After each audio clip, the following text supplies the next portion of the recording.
Nah, boleh mah dilanjutkan kembali tadi mengenai bulan-bulan, tadi kan bulan-bulan spesial yang ada di tahun baru Hijriah. Yang memang banyak orang nggak ngeh nih Mas sebenarnya. Nah mungkin yang menjadi sorotan adalah banyak broadcast ataupun pesan-pesan yang muncul amalan-amalan khusus ketika tahun baru Islam ini beralih gitu mah. Sekarang kita lihat sejarah. Jadi ketika kita merayakan tahun baru Hijriah, bukan hanya lihat sejarah, tapi Mamah mengajak anak-anak Mamah nih, yuk kita ambil hikmah. Betul. Yang bisa kita ambil sejarah Rasul dulu 14 abad yang lampau, kita terapkan dalam hidup kita saat ini. Contoh, misalnya pengorbanan. Ketika Nabi kita Muhammad SAW diperintahkan oleh Allah hijrah di kota Mekah ke kota Madinah, dia senang luar biasa. Dia datang kepada Abu Bakar, Abu Bakar, saya diperintahkan oleh Allah hijrah ke Madinah, tapi perlu teman. Saya mengajak engkau wahai Abu Bakar menemani saya. Abu Bakar saking senangnya dipilih menemani hijrah, nangis. Langsung dia pergi ke pasar, membeli 2 ekor unta.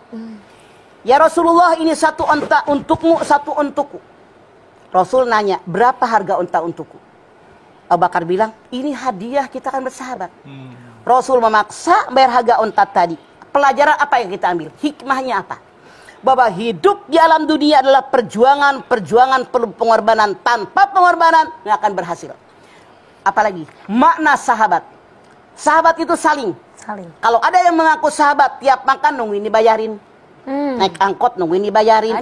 Beli bakso nungguin dibayarin. Itu bukan sahabat, benalu nyusahin. Besok jangan diajak lagi. Numpang hidup. Jadi sahabatnya Ustadz Agung saling. Betul. Kemudian contoh lagi yang lain.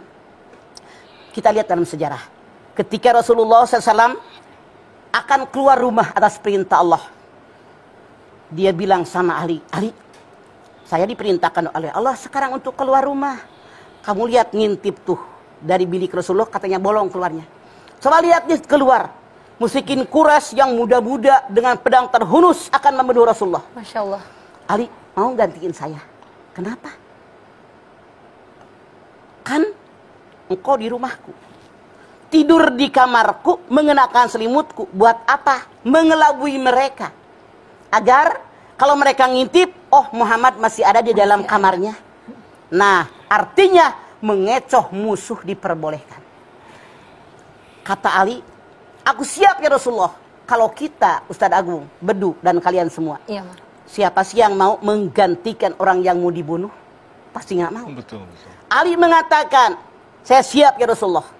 Kalau Rasul meninggal dunia, Islam habis. Ali meninggal dunia, besok lusa ribuan Ali lahir ke alam dunia. Ini artinya kalau seandainya orang yang meninggal itu, kalau dia berjihad karena Allah, namanya tetap dikenang. Kita lihat dalam Ali Imran 169. Wala tahsabannal ladzina qutilu fi sabilillahi amwata bal ahyaun inda rabbihim yurzaqun. Jangan kalian mengira orang yang mati saat itu mati. Bahkan mereka hidup di sisi Allah dan mereka mendapatkan rizki. Beda. Artinya walaupun mati masih berguna. Berbeda, ada orang yang masih hidup tapi dianggap mati. Kita lihat dalam surat Fatir. Wa may yastabil ahya walal amwat. Apakah sama orang yang hidup dengan mati? Tidak. Artinya Rasul mengajarkan dalam peristiwa hijrah, jadilah kita hidup orang yang bermanfaat. Walaupun sudah mati, ilmu kita masih dipakai oleh orang. Nama kita dikenang orang. Jangan masih hidup dianggap mati. Contoh, ada acara di suatu tempat. Ibu nelpon, wahai ibu ketua panitia. Ya, siapa ini? Saya si Anu. Kenapa? Tadi ada telepon dari kampung, mertua sakit parah. Saya mau pergi sekarang, kata ketua panitia.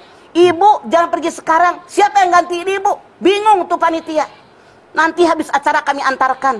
Artinya orang yang nelpon, orang yang berguna, ditunggu oleh orang banyak. Dibutuhkan. Dua.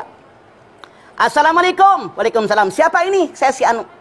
Maaf ya Bu, tadi subuh ditelepon dari kampung. Mertua sakit parah, akan pulang. Oh nggak apa-apa Ibu, silahkan. Nggak apa-apa, doain saya ya. Mudah-mudahan cara berjalan dengan baik. Salam buat keluarga. Artinya dia tidak bermakna. Hidup jadi orang yang berguna buat orang lain. Itu yang dikehendaki dalam peristiwa hijrah. Kemudian apa lagi? Saya ambil contoh. Ketika Rasulullah SAW dengan Abu Bakar ada di Gua Sur, mereka akan hijrah. Kan kita tahu dalam sejarah. Ya. Depannya bolong, atasnya bolong. Bolong. Ada kaki. Karena Rasulullah itu mereka tahu bahwa itu adalah Ali, mereka ngejar. Di antaranya sampai di Gua Sur. Kaki-kaki orang yang menghunus penang akan membunuh Nabi kelihatan. Kata Abu Bakar, ya Rasulullah, lihat kaki mereka.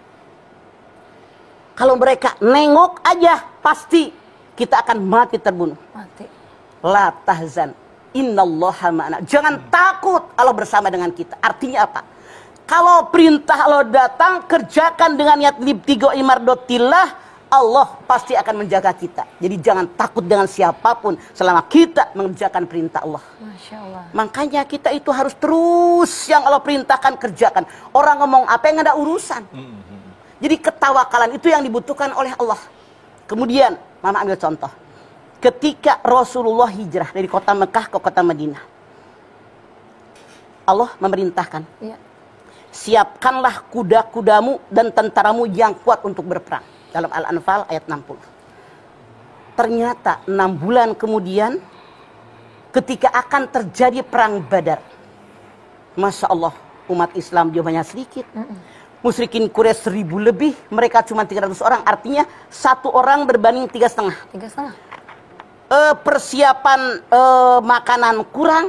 Masya Allah. Persiapan kuda-kuda juga tidak sesuai dengan kekuatan mereka. Persenjataan juga kekuatan mereka. Rasul tuh berusaha dikumpulkan para sahabat. Wahai para sahabat, nanti kalau perang terjadi, jumlah kita sekian, jumlah musuh sekian, perbekalan kita sekian, perbekalan mereka luar biasa. Kuda kita, kemudian senjata kita sekian, kuda mereka, unta mereka, senjata mereka luar biasa hebat. Mereka muda-muda perkasa, kita banyak yang tua, dalam sejarah dikatakan. Udah pada beruban. Bagaimana usaha beliau? Saya perintahkan kalian yang sudah beruban, warnai rambut kalian, biar kelihatan muda. Betul, biar takut begitu. Biar takut, masih muda gagah perkasa. Satu, usaha. Yang kedua berdoa. Rasul pun berdoa, ya Allah, kalau seandainya peperangan dimenangkan oleh musyrikin Quraisy, habis Islam. Tapi kalau seandainya kami umat Islam menang, insya Allah sampai kapanpun Islam tetap akan jaya. Aku bermohon pertolongan darimu. Ketika perang Badar berkecamuk, Allah kirimkan para malaikat di surganya Allah. Dengan senjata yang sangat canggih, maka apa yang terjadi? Musuh melihat tentara Islam banyak, senjata yang sangat canggih, sejarah mengabarkan peperangan dimenangkan oleh umat Islam.